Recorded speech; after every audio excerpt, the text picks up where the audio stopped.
Introduction. Mom, have you seen my needle?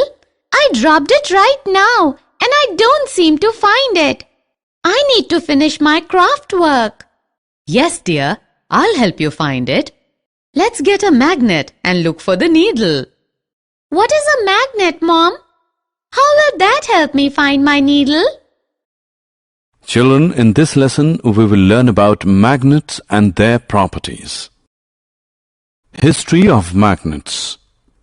There is a popular legend that leads us to the discovery of magnets, which involves an elderly Greek shepherd named Magnus. It says that Magnus was herding his sheep in an area of northern Greece called Magnesia about 4,000 years ago. Suddenly, the metal tip of his stick became firmly stuck to a large black rock on which he was sitting. To find the source of attraction, he dug up the earth to find magnetite, a natural magnetic material. This type of rock was subsequently named magnetite, which was named after Magnus himself. Origin of magnets. Magnetite is a natural magnet and contains iron. In the later days, this was more widely known as a magnet. A magnet is a substance that has the power of attracting iron. Magnets can also be made artificially. However, the process of making artificial magnets is a recent discovery. Artificial magnets come in different shapes, for example, bar magnet, horseshoe magnet, etc. Types of materials. Now let us look at the types of materials. Materials that are attracted by magnets are called magnetic materials. For example, screws, nuts, bolts are magnetic materials. Materials that are not attracted by magnets are called non-magnetic materials. For example, wool, cloth, bricks are non-magnetic materials. Poles of a magnet.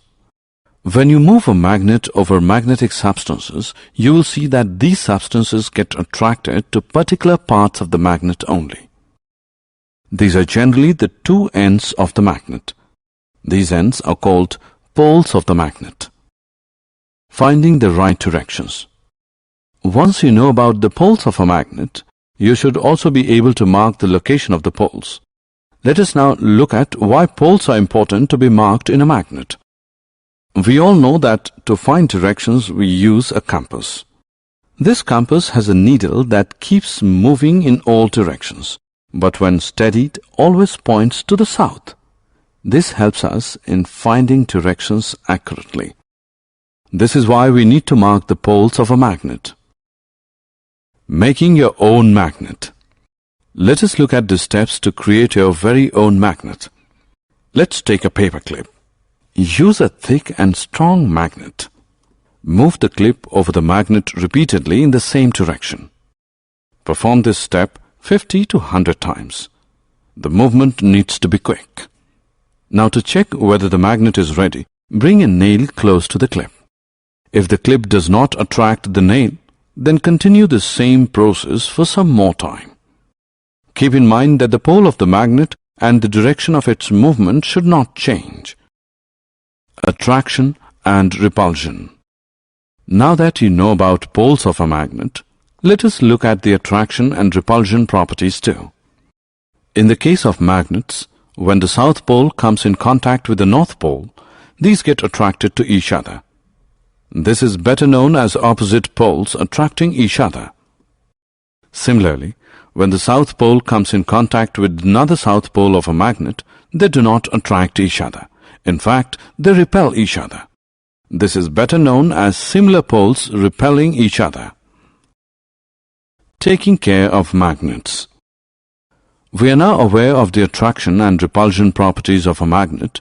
To keep magnets safe and in working conditions, follow these guidelines. Do not heat, hammer, or drop magnets from a height. They will lose their property if done so. Keep bar magnets in pairs with their opposite poles on the same side. Use wood to separate them. Keep a piece of iron across the poles of a horseshoe magnet. Magnets should be away from computers, mobiles, television sets, music systems, and compact discs. Summary. Let us summarize what we have learned. A magnet attracts magnetic materials. The ends of a magnet is known as poles of magnets. A free magnet always points in north-south direction. Similar poles of the magnet repel each other, while different poles of the magnet attract each other.